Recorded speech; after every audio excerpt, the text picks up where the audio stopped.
Welcome to Wonkeyjase. So today we're going to dissect a Chuckle Chum. So what you want to do is take the Velcro off from the rear. You see a small screw inside one of the cavities there. Now it's not a nice screw. Usually screws like number one on the picture there, and you can get your Phillips screwdriver in there, no problem whatsoever.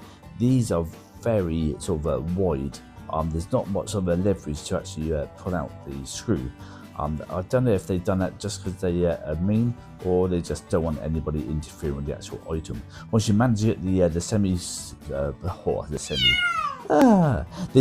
top of the ball off there, then you can access the actual inside. So this is if something's gone wrong with Chuckle Chum. It can go loose. It can sort of vibrate itself apart, and this is how you do it. So you can remove the batteries, because otherwise you'll be pressing that button, it'll be shaking all over the place. Not that happened to me tonight, only a few times. And then you want to remove 3 screws. There's number 1, there's number 2, what comes it? Oh, number 3, there's number 3 over there. So remove those screws. Again, they're not very nice screws. Make sure you don't shred them up. You see the bottom of that screw has been shredded, because it's just trying to get a screwdriver to fit it is just ridiculous. You notice where the blue circle is, there's a little spring. Make sure you know where that spring is, and make sure it stays intact.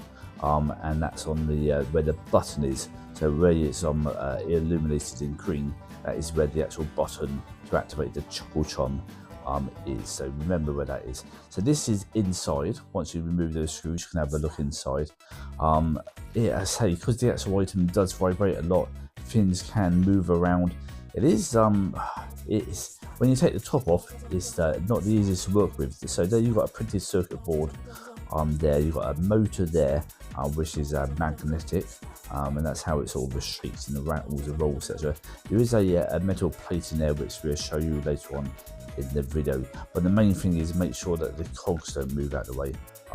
Once you've got those moving out of the way, you're in a whole world of pain. So there's the actual cogs again, and as you see, you want to make note of where the rods are as well. There's a speaker on the top there. Don't really have to worry about that. That's the thing that makes all the ruff noise. It's the cogs that is the main thing. So there's going to be lots of pictures of different angles, just so you can see the location of all the parts. There's not actually that many parts underneath there, but they need to be in place. Oh, and this week, Russia, never heard of them before, but Russia has had a problem with all of these countries. They just don't like us. So, yeah, well, it's just one of those things. Not everybody can get on with everybody. And then we go back to the cogs. So there's some more pictures of the cogs. I say again, there could be quite a few little pictures. Trying to show it from different angles. It was a real nutter trying to get it back together. It just trying to get the screw to line up, etc. It's not the easiest thing. It's not the easiest thing to work on in the first place. Anybody who's changed a battery on one of these things knows it's look, do the Barry call. Look, do the Barry call in. Drop, do the Barry call in. Drop, do the Barry call in. I told you I haven't got your money. So if you're sort of brave enough to enter the actual item, but then again, if the actual item is broken already, you're not going to do any harm in trying to repair it. And also make sure that all the wires are out of the way of the cogs when you put it back together. Otherwise, it will definitely not work. So there you are. Hope you enjoyed. Hopefully it was helpful for anybody out there struggling with one of these machines. As I say, it's not the best design. It is what it is. And there's a little cog there. Make sure that's still there when you put the things back together. It's not so evident on some of the photos. So have a good look round and do it their best. Right. So there's the actual the metal plate that I was talking about.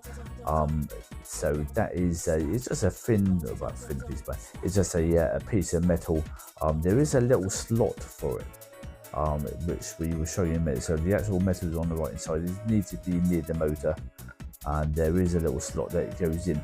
So the actual metal piece there have a little sticky thing on it. So as it's circled there, there's a little sticky, and there's the actual slot that goes into where it's got a rectangle thing there. So I'm not sure where that sticky thing is meant to go.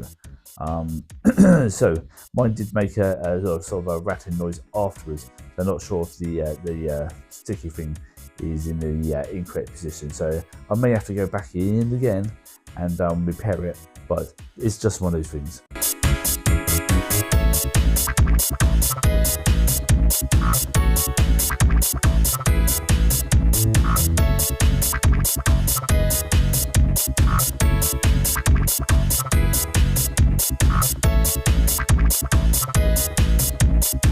And also, when you put the thing back together, make sure that that spring is completely on the outside. Otherwise, one, you won't be able to close the actual case properly, and two, when you actually push the button in, it won't actually work. So that spring is to actually push the button back out again. So it needs to be in its place there. So see where the little white line is that I put in. It needs to be above that line. All right. And there's the actual button with the spring on the outside again. So enjoy. Please like, share, subscribe, and comment below. And we're also on TikTok and on the next video. So we look into why women have sport bras for when they jog, but men have nothing for their ballsack. So we're going to investigate only on Wonkeyjase. See you on this video. Bye bye for now.